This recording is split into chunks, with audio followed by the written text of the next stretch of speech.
Good day mga ka-JMC. So andito na naman tayo sa Budget Bikes Cavite na kung saan meron na naman bagong inilabas itong mountain bike na Crosta.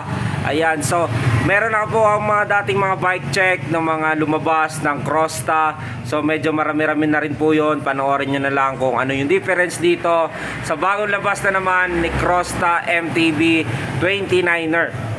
Marami nagtatanong kung meron niya bang 27.5 na inilabas si Crosta. So far wala pa po ako nakikitang 27.5 na lumabas. So lahat po kasi ng dumarating sa amin is unti-unti is 29er. So para lang siguro ito sa medyo may kalakihan, okay? Umpisa na natin i-bike check itong bagong labas ni Crosta P900 29er. Pero bagong lahat, please like and subscribe.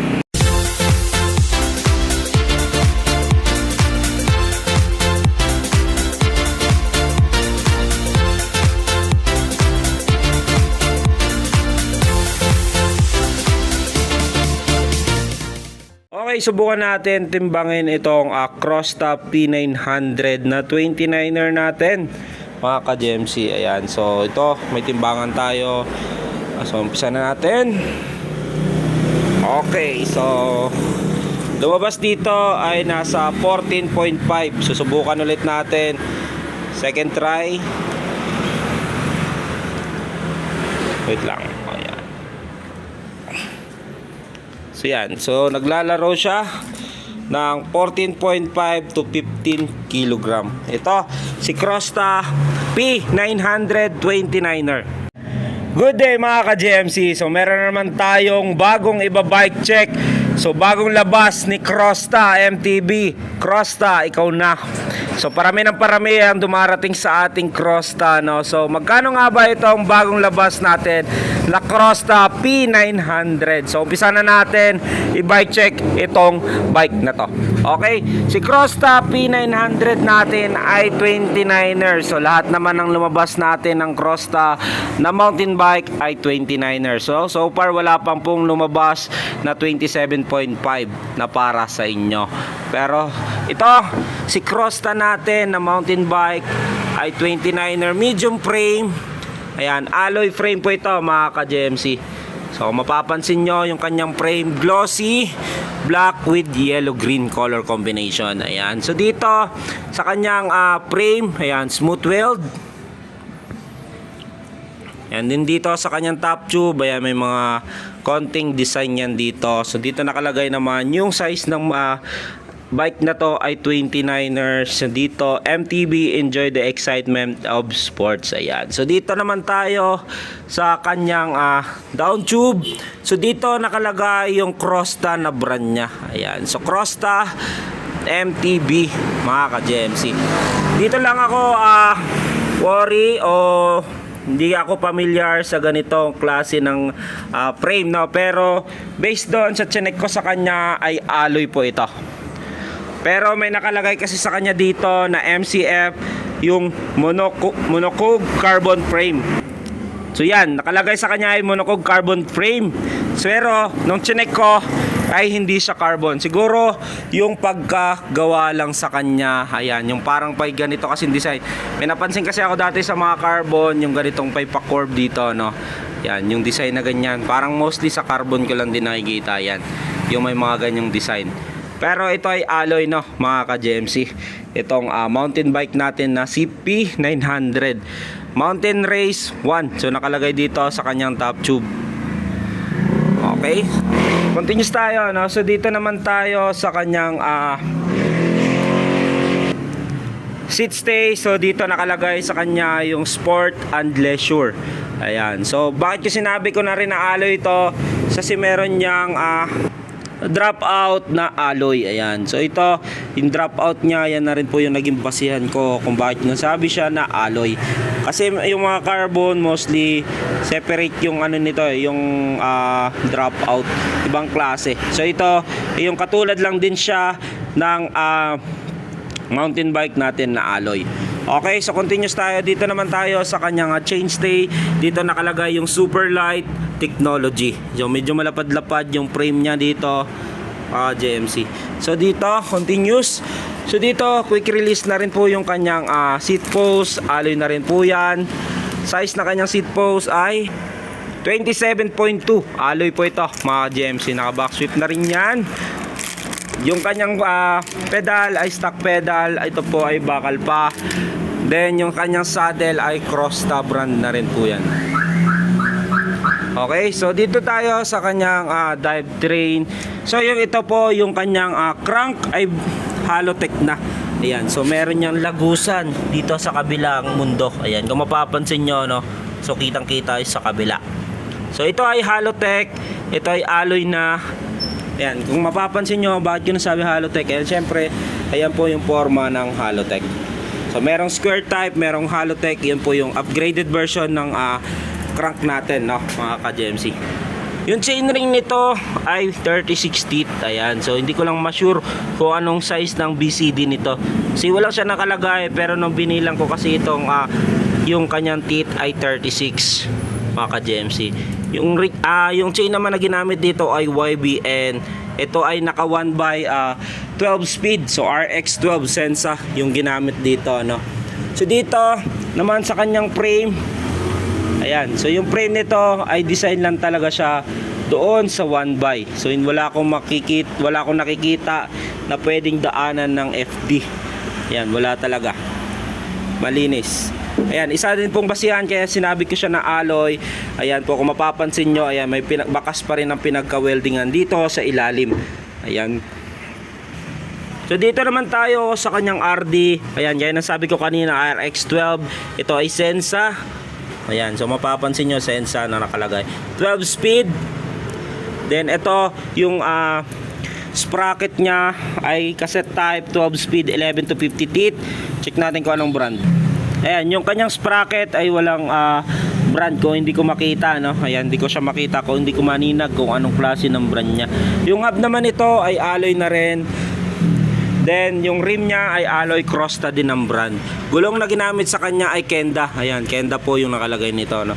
29er by 2.10 yung size nito. Gulong nito ay fast rolling. Ayan, kung mapapansin nyo yung maliliit na ngipin. Ayan, ay fast rolling. So pang kalsada, mga ka-JMC. So Kenda na tire na po yan. So dito naman tayo sa kanyang head tube. Okay, sa kanyang head tube, dito nakalagay yung letter C. I think yan talaga yung tunay na Crosta, no? Letter C as Crosta. Yan. So meron kasi niyan yung design o yung logo na parang rhino. Ayan. Pero ito letter C na lang ang natira dito. So yung headset nito ay ball bearing pa, Neko. Pero yung kanyang head tube ay tapered na, mga ka-JMC. Yan. So dito naman sa kanyang stem, Crosta, naka-appraise yan. Ayan, medyo paangat siya, no? So dito naman handlebar nya, walang brand, no? Pero ito ay alloy na. So dito naman sa kanyang preno ay hydraulic wires. Ito Sensa, yung kanyang shifter na match dito sa kanyang RD, syempre. Dito ay Sensa RX12 na ginamit. Ayan, 12 speed. Fork naman ito ay coil, preload, may lockout suspension fork. Alam nyo na kung paano gamitin yan. Kung paahon kayo, ilock nyo ganyan para mas persado. Pero pag gusto nyo yung bouncing, i-open nyo siya. So ito ay bakal pa, 29er yung size ng kanyang fork. Ayan, so quick release yung harap tsaka likurang gulong. Rotor na ginamit sa kanya ay 160mm quick release. Then hydraulic Myers. Ayan po nakalagay sa kanya. Then titignan naman natin yung cabling nya, mga JMC.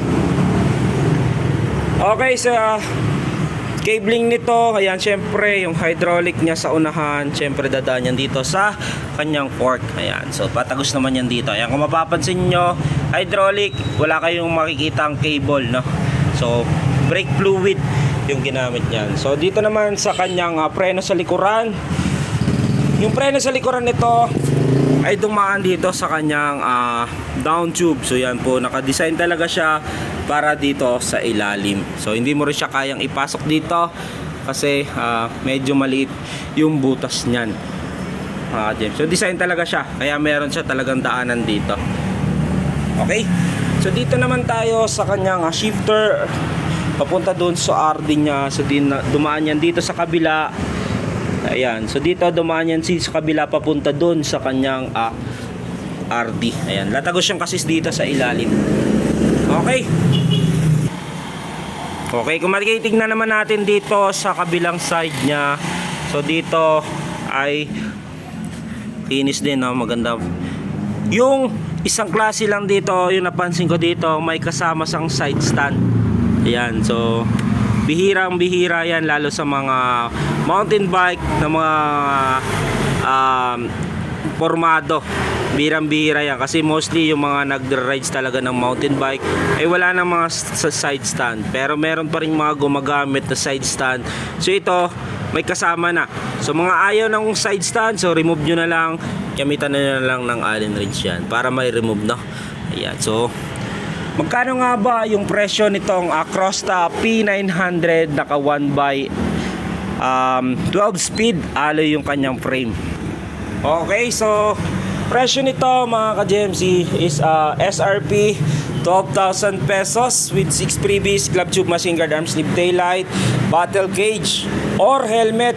Sa TikTok, sa Shopee, available po yan. Ship nationwide kahit saan man sulok ng Pilipinas. So yeah, kung kayo po ay malapit naman dito sa atin sa Budget Bikes Cavite, ma-avail nyo na lang po yan ng 11,500.